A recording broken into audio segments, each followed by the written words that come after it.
Helo boys, croeso i Llew-Fod. Dyn ni newydd wylio'r Llewod yn curo'r Brumbies yng Nghymru.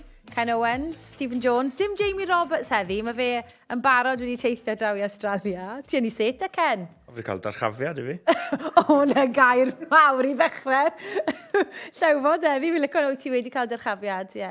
Na, hapus i bod ar y set ar ben fy hunan, fwy cyfforddus. Fwy o led i ti fan hefyd. Ie, grêt bod Jamie ddim ar. Chi di recofero? Chi bach yn delicate di Sadwrn ar ôl Oasis? Ie, cant y cant edrych. Cant y cant. Firing on all cylinders, Ken Owens. O, ni'n iawn. O ti yn iawn, o tfad y teg. Fod ti wedi cael noson bach hwyr. Reit te, beth o'n i'n meddwl o perfformiad y Llewod heddi? Oedd lot yn gweud mai hon fydde'r prawf mwyaf. Oedd hi ddim troi mas i fod yn gymaint o prawf o'n i'n meddwl, Steve? Nad o fe? Hanner cyntaf falle? Ie, oedd e'n fwy o her na beth geithon nhw yn erbyn y war y tas a'r Reds. I fi oedd y Brumbies fwy trefnus fel tîm. O'r enw rygbi fwy effeithiol. Dyngoson nhw pwysigrwydd o gêm yn yr awyr. Faint mor pwysig yw'r elfen na'r gêm, ond beth o'n i'n bles iawn hefo'r Llewod o dangos o faint mor gryf maen nhw'n y sgrym unwaith eto, a faint mor dda oedd ringrose yn canol ca. O, sgrym, nes i weid sgrym, ond Ken, just codi tipyn bach. Ken yn hapus nawr. Ti'n joio'n chat sgrym fach, ti eisiau gweud y ddweud i? Na, oedd y sgrym yn dda. Wel, dim ond 2 sgrym oedd yn y hanner cynta, a wnaethon nhw adeiladu trwy'r gêm, a hefyd gyda'r y boys ddod off y fainc hefyd. Mae wedi bod yn agwedd cryf iawn o'r Llewod ar y daith yma i cadw hwnna fynd. Ond fi'n credu, ni wedi gweld y Llewod ceisio chwarae gwahanol steil, i trial lledu'r bel, just gweithio'r gwahanol pethau fel mae'r y gemau wedi mynd ymlaen. Fi'n credu heddi, wnaethon nhw trin wneud nhw yn y hanner cynta, wedi gweld faint mor gryf oedd y Brumbies, ond yr ail hanner, wnaethon nhw mynd lot fwy uniongyrchol, lot fwy corfforol, Jack Cohn yn croesi Llinell Fantes, Chess, Bundy Aki yn yr ail hanner na. Dangos, fi'n credu dyma'r ffordd mae angen i'r Llewod dechrau gemau nawr, fwy uniongyrchol, fwy corfforol yn wedig yn dechrau'r gemau'r prawf yn wythnos o hanner. Be ni'n hoffi oedd yn y hanner cynta y siapau a'r patrwmau oedd y Llewod yn trio creu. A be mae hwnna'n neud, ni'n dweud yn Saesneg, shapes of defence. So mae'r Brumbies moyn fod yn tîm sy'n dyn o gwmpas y sgarmes. So symudodd y Llewod y Brumbies o gwmpas y ca, a wedyn pam agorodd amddiffyn lan yn yr ail hanner, dechreu'n mynd trwyddo nhw, so glefar iawn. Oedd e'n ddod i'w glywech chi'ch do'n siarad yn ystod y gêm, achos o'ch chi'n gweud, bydde dim tasg yn cael ei osod, ond bydde rhywbeth bydde Llewod eisiau wneud, falle ni eisiau profi wneud ym mhob gêm yn arwain lan at y prawf cynta. Felly, beth oedd y tasg falle o'r gêm mach i meddwl o wylio'r 80 munud yna? Beth o'n nhw eisiau cael mas o'r gêm un, o ran y ffordd o'n nhw chwarae? Fi'n credu reoli'r tiriogaeth a lot fwy o'r gêm. Wnaethon ni gweld Finn Russell, mae siwgr am amser da fe, oedd Lonergan, y ddau frawd, yn seithi mas o'r llinell i roi e dan pwysau. Ond oedd digon o amser dy fe, cadw'r bel, pas hwyr, ond jyst y ffordd e'n reoli'r gêm gyda'r agwedd cico hefyd, a fel wedodd Steve, nath e agor lan yn ail hanner wedyn i'r blaenwyr, Bundy Aki a hefyd Gary Ringrose i mynd fwy uniongyrchol. A fi'n credu bydd hwnna lot o'r strategaeth yw ceisio reoli'r gêm na gyda'r gêm cico. A Finn yn reoli'r gêm yn nath yna'n dda iawn. Pa mor allweddol yw Finn Russell i'r Llewod mas fyna? Mae fe'n bwysig iawn. Mae fe yn reoli'r gêm fel dwedodd Ken, ond fi'n jyst dwlu ar elfen pasio fo'r y fomed. Mae'n gallu waru'r bel fyr yn hwyr, yn agos i'r amddiffynwyr. Mae'n gallu trosglwyddo'r bel yn gynnar. Mae fe'n taflu bel yn gyflym trwy'r awyr, felly os chi'n taflu efo un channel gros i ringrose, mae fe'n cael y bel yn gyflym gyda amser i gweithio amddiffynwr sy'n erbyn e. So mae fe'n bwysig iawn i ni. Ond o safbwynt y ffordd heddiw, be mae'r ffordd y Llewod moyn gweld yw bod ni'n trysglwyddo be ni'n gweithio arno'r y ca ymarfer i'r gêm. A be fi'n hoff o'r ffordd mae'r Llewod yn war ar y foment, be Joe Smith yn edrych ar y Llewod, meddwl, maen nhw'n gallu wario'r gêm yn wahanol ffyrdd. So mae'n fel guessing game. Ti bron at, yna beth oedd yn gwestiwn nesaf i mynd i fod. O'n i eisiau ateb o chi, beth bydde Andy Farrell wedi dysgu o'r perfformiad heddi, a wedyn yn mynd i ofyn beth bydde Joe Schmidt wedi dysgu. So newn ni ddechrau falle gyda Andy Farrell. Achos oedd lot o sôn bod y tîm nath e ddewis heddi, bod hwn eitha agos i'r tîm prawf. Right? Os yw hynny'n wir, beth bydde Fazzy dysgu? Fi'n credu faint mor gryf mae'r sgrym, mae'r sgarmau symudol wedi bod. Fi'n credu yn amddiffynol, o'n nhw'n edrych yn lot fwy cyffyrddus eto heddi na beth maen nhw wedi wneud. Maen nhw wedi bod yn amddiffynol yn dda, ond wnaethon nhw lan lefel eto heddi yn ei meddwl. A fi'n credu falle fel maen nhw moyn y pac i edrych. Nifer o'r rengoedd ôl sy'n ar y daith yn rhif 7 neu 8. Ddim lot o safle 6, ni'n gweld Taig Byrne yn chwarae 6, Ollie Chesham heddi i chwarae 6. A fi'n credu bod nhw'n edrych ar sticod o hwnna, Chesham yn really dda heddi fi'n credu. A mae'n amni strwythuro ffordd mae'r pac mynd i edrych fi'n credu yn y gêm nesaf hefyd y gêm prawf. Sa'n siŵr pwy chwaraewyr sy'n mynd i ffito mewn yn y reng ôl na, ond fi'n credu na beth bydd ni'n gweld. Ie, gewn ni sgwrs am y reng ôl nes mlaen, ond o ran Joe Schmidt, ti di sôn tym bach yn barod am beth bydde Joe Schmidt i dysgu, ond beth bydde wedi gweld o'r 80 munud yna? Bendant, faint mor pwysig mae Bell a Alator yn reng flan Australia, oherwydd mae'r Llewod yn cael siw gymaint o hyder o ffaith faint mor gryf mae sgrym nhw a'r sylfaen mae hwnna'n rhoi i'r Llewod. So bydde moyn cymeryd hwnna i ffwrdd o'r Llewod. Ond mae fe wedi colli Lola Sio fel maswr. So bydde'n edrych nawr, reit, pwy nawr fi'n gallu rhoi yn y tîm i reori Australia, oherwydd byd ni'n gweld y Finn Russell, bendant bydde'n dechrau i'r Llewod. Rai, pwy ni'n gallu rhoi yn erbyn Finn Russell, naill ai Liner neu Donaldson, sydd yn gallu effeithio'r gêm mae Australia moyn ware. Pwy bydde ti'n rhoi yna, Liner neu Donaldson? Mae Liner wedi cael tymor dda, ond mae fe'n dda ar y bel. Byddai'n diddorol i weld siw mae fe'n gallu siw mae fe'n gallu chwarae hefo Ficitaw, sy'n ware yn y canol i'r Brumbies. Ond os chi'n ware Liner sy'n dda hefo'r bel yn dwylo fe, mae fe'n, os chi'n rhoi e fel cefnwr wedyn, tu ôl y llinell amddiffyn, mae fe'n wael yn yr awyr, so maen nhw'n colli tymachwr, colli Lola Sio. Newn ni siarad am y canolwyr? Achos nath Jamie, ni siarad am Jamie, lot i feddwl bod fi ddim yma. Nath e weid wythnos diwetha bod fi ddim yn credu bod Andy Farrell yn mynd i gwahanu Hugh Jones a Sioni Tuipulotu a Fundiaki a Ringrose. Oedd e'n meddwl bod naill yn mynd i cadw'r canolwyr o'r Alban neu'r canolwyr o Werddon. Beth i chi meddwl ar ôl gwylio gêm heddi? Pwy chi'n credu wneith e ddechrau? Fi'n credu wneith e aros gyda'r cyfuniadau na beth ni wedi gweld, ond bydd e'n galed i wneud y penderfynu a pwy sy'n dechrau, achos oedd Hugh Jones yn rili dda disadwn, a oedd Gary Ringrose yn gryf yn ymosodol, ond yn amddiffynol hefyd heddi. Bydde ti ddim yn gwahanu nhw? Sa'n credu, maen nhw'n gweithio'n rili dda gyda'n gilydd, fel ni ar y degau, Hugh Jones a Sioni Tuipulotu a hefyd yr un peth Bundiaki a Gary yn symud, yn newid lle maen nhw'n sefyll ar y ca. So byddai'n diddorol iawn pwy bydd yn chwarae disadwr na wedi wythnos cyn yn arwain mewn i'r prawf cyntaf. Ond fi'n credu bydd y cyfuniad na yn aros dy gilydd ar y penderfyniad o pwy cyfuniad sy'n dechrau. Wrth edrych ar Aki yn ware heddiw a Ringrose, fi'n credu mae Aki yn just gallu fynd yn syth. Fe'n gallu just croesi ni dros y llinell fantes sy'n holl bwysig. A wedyn, pam ni'n cael pel gyflym, pam ni'n ailgylchu'r bel yn dda, mae Russell a wedyn Ringrose yn dod mewn i'r gêm. A o'n i'n meddwl ar y gweddau heddiw, oedd Ringrose yn gwych. Oedd e'n dda, ond oedd e. Fle Kingham, wnaethon ni weld fe yn camu o'r ca hanner ffordd trwy'r hanner cynta. Oedd e ddim yn edrych yn gret. So ni'n mynd i sa'n mynd i ofyn i chi os chi'n credu bod fe wedi gwneud rhywbeth difrifol, achos gath doctor hwnna'n wrong gyda ni. Tro diwetha nes i ofyn y cwestiwn nes, so sa'n mynd i ofyn hwnna. Ond petai ddim yn chwarae ran bellach ar y daith yma, pwy sy'n mynd i gamu mewn i'r safle cefnwr yna ar gyfer y gêm prawf? Oedd Marcus fy'n yno heddi? Siwr nath Marcus heddi?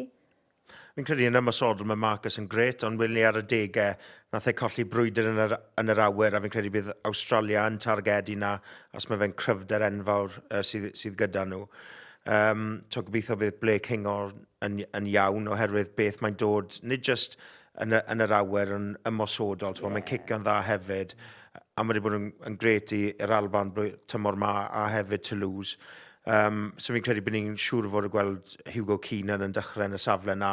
Fi'n siŵr fod neith dechrau dydd Sadwrn, ddim wedi cael lot o rygbi ar y daith achos yr anaf oedd da fe, ond os mae Kingo'n mas, beth ti'n meddwl bydd Hugo Keenan yn dod mewn oherwydd y gêm yn yr awyr sydd gyda fe a yn gallu cico dda iawn hefyd. A wedyn mi eisiau rhywun arall i ddod mewn i'r garfan, os e? Ie, sa'n siŵr ble iawn nhw. Gethon ni hwnna'n wrong, fe dwi'n dweitha. Ond dim yn aml fi'n cytuno da Ken, ond yna popeth dweud oedd efo na. Wyreuodd Marcus yn dda heddiw, ond oedd y gêm yn agored pryd dydd ymlaen a dangosodd e donio ymysodol fe heddiw, ond mae King Horn mynd i fod yn colled i ni. Ydy, mae'n colled enfawr yn diwedd. Ond ti'n beth na i golli ar ôl y taith Llewod me? Dyffeithiau di. Fy gweud o pa beth oedd y ffaith di heddi, nes i roi ni heddi. Dim y ffaith rygbi, y ffaith dibwys nes i weithio ni.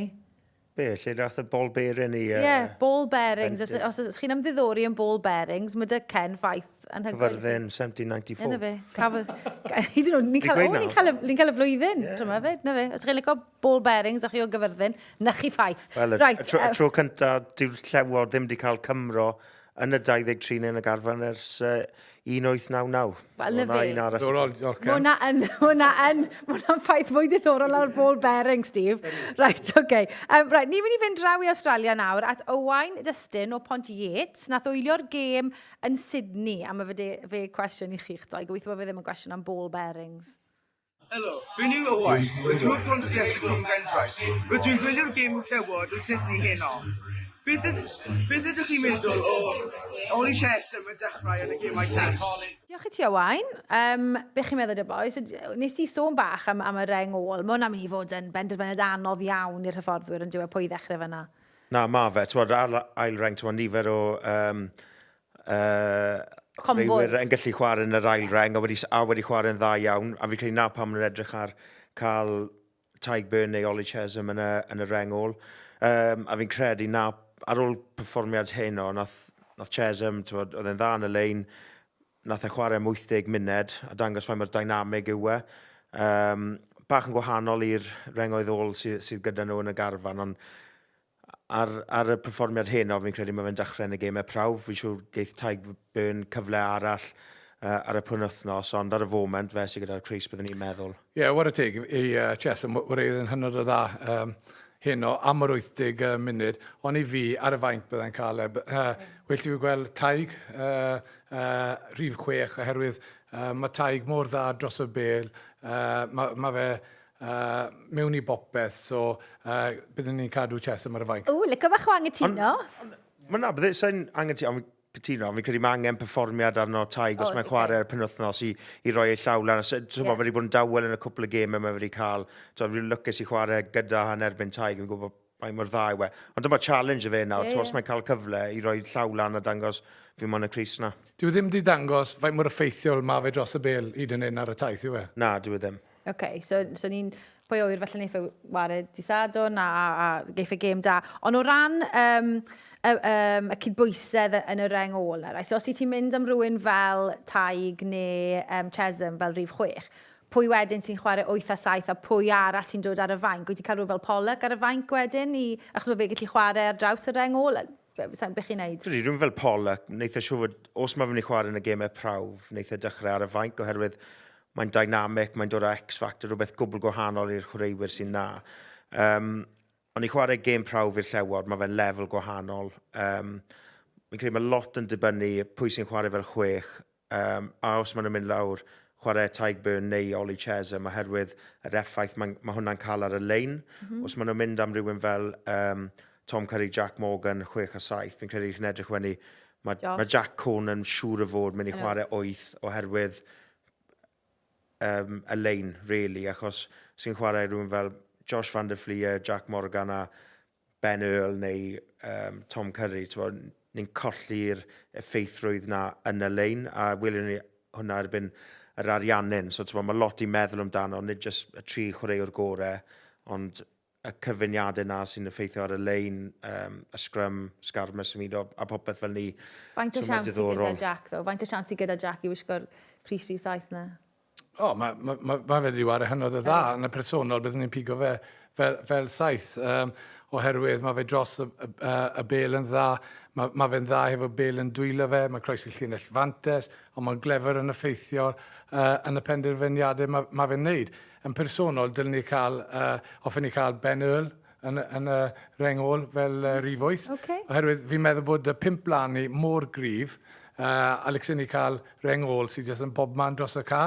Ond fi'n sylweddoli bod yna rhoi lot o pwysau ar y llinell wedyn. Na, mae'n mynd i diddorol. Mae lot o pobl yn siarad am hwn oedd y tîm y prawf cyntaf. Fi'n credu, beth sy'n gwahanol y daith ma, does dim gêm canol wythnos rhwng y gêm olaf a'r test cyntaf, a'r prawf cyntaf. So fi'n credu newn ni gweld cwbl o gwahanol cyfyniadau di Sadwrn, a wedyn mae dal yr wythnos na. So, mae lot o elfennau o'r tîm, fi'n credu bydd yn y tîm prawf, ond mae dal lot o rygbi i chwarae, a wythnos ymarfer narwen lan i'r prawf cyntaf na. Diolch i ti, Owain, am y cwestiwn. Os rhywun ar ôl yn gyfyrddin ar wahân i chi'ch doi, lawr eisiau fel la, cos ni wedi cael Owain o Bont Iet, a mae Rachel o gyfyrddin mas na fyd yn watcho'r gêm, a mae dy hi cwestiwn i chi nawr fyd. Helo, Rachel yma o Caerfyrddin yn camera. Mae bach yn o'r, mae bach yn diflas, dim lot o hwyl, dim lot o canu. Y Llewod wedi chwarae yn well, wedi amddiffyn yn well. Chesham, definitely, ser yn y gêm. Mae gyda ni bach o waith i wneud, a mae gyda ni 2 gêm arall. Cwestiwn fi i chi yw, ydych chi'n meddwl bod chwarae'r gêm mor hwyr yn effeithio ar y gêm? Mae'n gweud bod y pêl yn lib iawn yma, a mae'r players wedi blino erbyn yr amser yma. Diolch yn fawr i chi, a helo i bab adre. Fi'n mynd i gobeithio cael y pêl hyn wedi trafnodi nawr. Hwyl fawr! Wel, fi'n credu lle Rachel eisiau fan hyn, lle chi'ch doi. Bydde fi lot fwy oes na chi'ch doi. Ysgol y Steve. Byddai'n ifancach. A ddyn nhw'n un ysgol gynradd hefyd. O, na fi, oedd hi wedi gweud bod hi'n ysgol dy ti. O ti'n afod, nes i'n afod Rachel yn si? Ie, Good. Diolch Rachel, mae Rachel wedi joio heddi, fi'n credu, a wedi gofyn y cwestiwn, beth yw effaith chwarae'r gêm mor hwyr ar y chwaraewyr? So, beth i chi meddwl? Fi'n credu fel chwaraewyr proffesiynol, chi'n gyfarwydd â fe ar paratoadau sy'n mynd mewn i chwarae gemau hwyr. Bydde ddim wedi cael effaith ar y chwaraewyr. Pan mae'n chwarae yn Ffrainc yn gyfarwydd a chwarae 9 o gloch yn nos. So bydde chwaraewyr yn llawn gyfarwydd a hyn. Chwarae ni sydd am fan hyn yn y gogledd. So mae'n siwto'n iawn achos sy'n rhaid codi'n gynnar. Ond bydde paratoadau wedi cael ei wneud a bydde chwaraewyr yn gyfarwydd. Pa mor wahanol yw paratoi ar gyfer gêm sy'n kick off am 8 o'r gloch yn nos nag yw hi paratoi ar gyfer gêm chi'n chwarae am 3?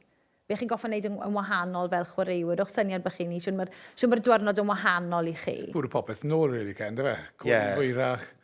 Ie, codi'n hwyrach. Fel arfer, os mae'r gêm yn hwyr yn y nos, trial aros lan y nosodd cyn ni, cael cysgu mewn, i cael y rwtina mewn y diwrnod ar ôl ni. So, bydde chwaraewyr yn gyfarwydd. Bwyta'r gwahanol y 10 dydd hefyd yn helpu, a ddim wneud... Y peth galeta fi'n credu yw, ddim wneud gormod yn ystod y dydd, ond ar y flip side, ddim wneud ddim cysgu yn ystod y dydd. Yr unig peth o ware yn hwyrach yn y nos, weithiau mae'r bel yn gallu fod fwy slip. O ie, nath Rachel gweud yna, war y teg. Mae Rachel yn gwybod, Felly dod ar y fodcast wythnos nesaf. Please, fi'n credu lle Rachel, na i lle eistedd fan hyn, ne fanna, lle fi'n neud be bynnag mae'n moyn oedd hwnna mor dda. Reit, boys, ni edrych mlaen at y gêm nesaf, di Sadwrn, y gêm ola cyn y gêm prawf. A fi'n teimlo bod fi'n cadw mlaen gofyn o, beth chi'n meddwl mae'r tîm yn mynd i ddisgo fel, ond na'r cwestiwn, beth chi'n credu fydd y garfan yn edrych fel di Sadwrn un?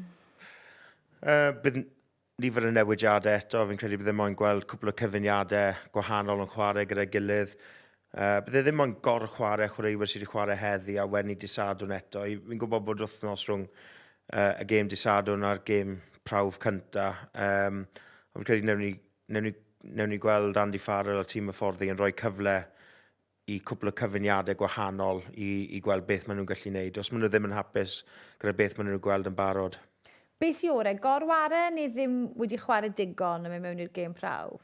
Be, o safbwynt chwaraewr? Bydden nhw eisiau chwarae, wedi chwarae lot neu bydden nhw eisiau... Mae yna cwestiwn da, herwydd ni wedi bod yn trafod garfan Australia am y ffaith bod nhw wedi cadw un gêm ar nifer o chwaraewyr wedi wario yn y 7-8 wythnos diwetha, sef Fiji.